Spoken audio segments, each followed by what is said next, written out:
Message seen করছো না কেন? কালকের কথা কি ভুলে গেছো? হ্যাঁ, কি হয়েছে? কাল যদি আপনি আমার সাথে ফেক ডেটে না যান, আমি নিজেকে শেষ করে ফেলবো। বলেন যাবেন? ওহ শিট, ড্রিঙ্ক করে আমি এসব কি বলে ফেলেছি। কাল কি বলেছি আমার মনে নেই। সরুন তো, আমাকে আরাম করে খেতে দিন, ইডিয়েট একটা।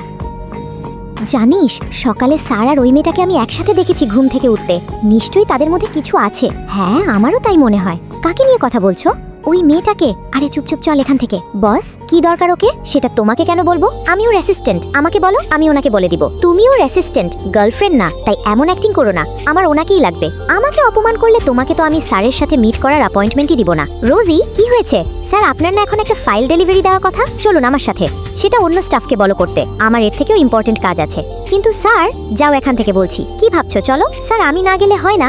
একদম না। আচ্ছা যাব, কিন্তু তারপরেই আমি এখানে আর জব করব না বলে দিলাম। আচ্ছা দেখব। এই স্পাইসি খাবার খেতে পারবে না? তাহলে অর্ডার করেছো কেন? স্যার, খাবারগুলো কি চেঞ্জ করে আনবো? এগুলো অনেক স্পাইসি।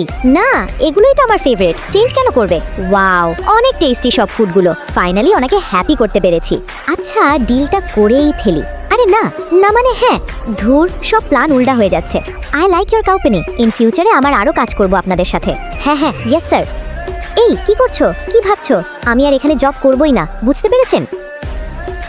আপনি এখানে আসলেন কখন? কেন জব করবে না শুনি? কি সমস্যা? কিপটে একটা। স্যালারি বাড়াচ্ছ না 2 বছর ধরে। এই নাও, এটা থেকে যা টাকা লাগবে নিয়ে নিও। Okay sir, thank you, by.